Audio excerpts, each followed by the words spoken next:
Welcome to this week's episode of the Building Texas Show. I'm excited to be back in Glen Rose talking to Mayor Joe Boles about Glen Rose, what's exciting in 2026, but really starting with the Christmas season in Glen Rose and how they celebrate it in some special ways. So, Mayor Joe Boles, thank you for joining us today. Well, thank you very much for having me. If it's about Glen Rose, I'm all in. Well, I appreciate that. I've enjoyed getting to know Tex and Glen Rose and everything there is to do. We always talk about the dinosaurs in Glen Rose, but I think there's a lot more to talk about. I think there's a lot of great people in Glen Rose. Yeah, it's interesting, Justin. When I first got here, we went to a restaurant after we moved here some 5 years ago, and the people next to us were so polite, so kind, and I thought, okay, that's great. You meet those people everywhere. But it's not just isolated. There is so much kindness and polite kids, the district, the parents. I think the community, that's just what Glen Rose is. And it's an incredible thing to see in this day and age. So, it's good people here. You know, I find that as I travel around Texas and talk to towns that are outside of the big metroplex, right? You're about an hour and a half southwest of Dallas-Fort Worth area, and you find the convergence of that Texan spirit, the heritage of Texas, and the modern world coming in. But I think that's the escape if you're in the middle of high-speed modern life. Getting out to a town like Glen Rose can really slow down and remind you of that kindness that I think people generally have. Yeah, it is true that outside of the hustle bustle, I grew up in Fort Worth, love the city, but I tell you what, I wished I'd been able to raise our kids here and have the exposure to the school district that is incredible and to just the community and the nature of the people here. But you can't win them all. Well, I know you serve Glen Rose as the mayor today. What brought you to Glen Rose? How long have you been there? I've been here a little over 5 years now, and it's really a not funny story, but we had a small farm in Granbury, Texas, and my profession is in banking, and we had some difficult times job-wise and had to adjust a little bit, and so we sold our farm, and luckily, it was at the top of the market, which was very advantageous for my wife and I. And we knew nothing of where we were going to go. We had sold it. It was going to close, but we didn't know where we were going. And my wife found a home just a couple of blocks off the main square here in Glen Rose. We went and looked at it, and we made an offer. There were 5 offers total. They took ours, and the rest is becoming history because we love where we are. So that's how we got here.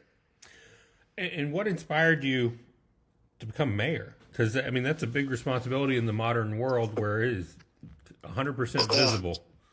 That's interesting, too. And I'll just say that you'll find that my wife is a huge influence on my life. And every morning we have a time together with our coffee, and we do a Bible study, and we talk. And at the time, we were kind of entrenched in the Fox News and listening and hanging our hats on what they're saying and what's going to be done and this investigation and that, and complaining about the world. And we looked at each other, and she said, do we have a right to complain if we don't do anything about it? And so we kind of made that our mantra, and we went out, and I looked for something to do within the city, and there was a position on planning and zoning, and I went and interviewed for it. They had 2 places and 8 interviewees. And for some reason, they selected me, and I got on it and worked hard, became vice chair of the Planning and Zoning Committee. And a year into that, some former mayors, a couple of people in the town that had lived here a while, asked if I would consider being mayor. And I had lunch with them, talked to them, and I said, yeah, I'll give it a shot. Let's see what happens. And no one ran against me. So I really got appointed, not elected, but however I got there, I love the position, and I love what we've been able to accomplish. So that's how I got here. Well, I appreciate that story. I serve my hometown on the Board of Adjustments and Appeals, and that really is the entry point to community service, I believe. If you want to be a city councilman, if you want to be the mayor one day, really have to start by volunteering and serving on those boards that get the work done within the city. And it can be a thankless effort at times, but it can also be very rewarding to understanding how non-partied elections work, and the amount of work that goes into making your town, your city thrive. And so I applaud the reminder of service there, and continuing to serve as the mayor and joining into that. It's a public eye. You're in a position where people are looking to you to help make decisions. But I want to talk about, what does the mayor do when it's Christmas season in Glen Rose? Do y'all have any celebrations, anything that you get to really enjoy the Christmas season with? Yeah, Justin, it's really interesting. Last year, in September of last year, we started looking at budgets. And we had the Christmas holidays approaching, and the city administrator we had at that time and I sat down and looked at the budget and budgeted a pretty good number for new Christmas decorations, new things that they'd never used here before. And I wanted this town to be kind of like some of the other small towns in Texas. We really celebrate Christmas, and for the traditional reason we celebrate Christmas, for Jesus Christ. And I told my city administrator I want a really nice nativity set to put on the courthouse lawn. And I said, let's make it a good one. We did. We spent a good bit of money on one and got it. And once it arrived, some people kind of fought it and said, do we really want to do this? It's going to open a can of worms. But I knew the legal standpoint. I knew what we were doing was secular in nature too, which allows for religious items to be put on the public square. And, I just told everyone, if we see one child to be affected, if we see one thing happen with this nativity set, then we all win.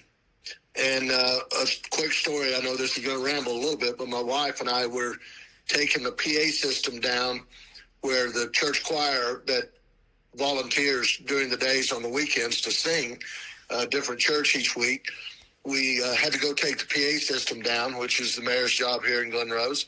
As we were taking it down, we left, came home. She thought she had left her sunshades at the gazebo.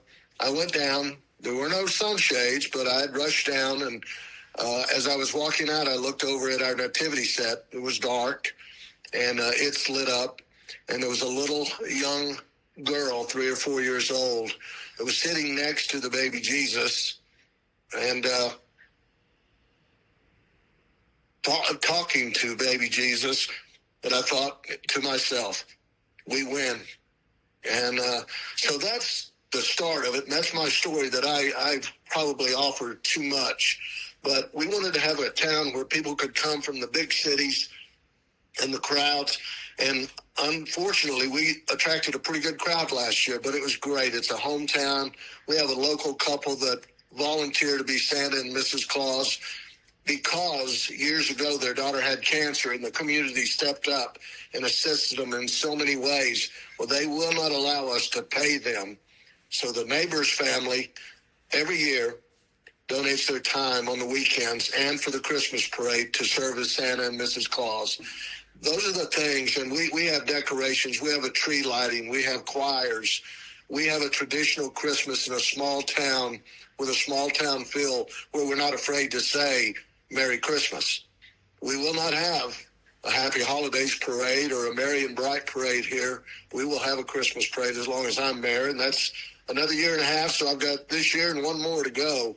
And so that's kind of the atmosphere we wanted to create here. We have, it works, and I'm very proud of it. When is your Christmas parade? It is Saturday, December 29th. The festivities start at 3 p.m. I'm sorry, November 29th. November 29th, the parade is at 5:30 p.m. It'll last about an hour and 15, hour and 20 minutes. And after that, we have a tree lighting. Kids can visit with Mr. and Mrs. Claus as they arrive at the back of the parade. We'll have festivities that afternoon starting at 3 p.m. with vendors and hot chocolate, and coffee. Of course, it'll probably be 85 degrees and we won't need it, but we're going to have it anyway. So there's games to play. We'll have a large snow globe the kids can get in and get their picture made inside of it. We have a small train that will go around the square and have the kids ride in that. So activities most of the day, parade at 5:30, probably ends up about 8:30 in the evening when it starts. Everybody's going home. So that's the schedule. Well, and if somebody comes out from Fort Worth and they say, hey, I want to come celebrate this Hallmark Christmas setting, where would they stay in Glen Rose? What would you tell them to look for? We've got such a variety. You know, we have your normal Holiday Inn. We have a Best Western, La Quinta, Baymont, Quality Inn. We have beds and breakfast. We have Rough Creek Lodge, if you really want to go upscale, nearby, and La Familia, which, by the way, is partly owned by a relative of mine, so I always promote La Familia. It's a beautiful resort and a 4-star resort. And bed and breakfast. There's a place on the square that claims that John Wilkes Booth, actually it was his cabin after he escaped and after the assassination of President Lincoln. So we have all kinds of things, lots of things to do. And you can't do Glen Rose in one day. You can't come for a Christmas parade, enjoy the day. The next day, you've got to go out to our state park that has dinosaur prints, the longest continued dinosaur prints in the Paluxy River, or go to Fossil Rim Park, or go to some of the museums that we have. There's so much to do. One day doesn't do it. So this is a great time to come out on Friday, Saturday, and even Sunday. And, the kids can do Christmas and also Dinosaur Valley State Park. So a lot to do. Yeah, no, that's a great reminder. And I think Glen Rose, like year round, is a great place to visit for all those reasons. It's going to be a family atmosphere. It's going to be somewhere where you can have a great time in Glen Rose town, the city, and then get out into that Fossil Rim, the state park. And I love that you mentioned the resorts. There's some great places up there to really just get out of Fort Worth and take a step back in time and maybe slow down and enjoy the Christmas season a little bit more. Yeah, there's something for everyone, Justin, for sure. Well, Mayor Joe Boles, thank you so much for your time today, your story, and your passion for Glen Rose. I appreciate that you're giving us the Christmas spirit early and inviting everyone to come join you on November 29th for the Christmas parade. It's been a pleasure to get to know you, and thank you for spending time with us. Thank you, Justin. And I would really be making a mistake if I just didn't say, come to Glen Rose, see what we have, enjoy the time, and come have a Merry Christmas with Glen Rose. Fantastic.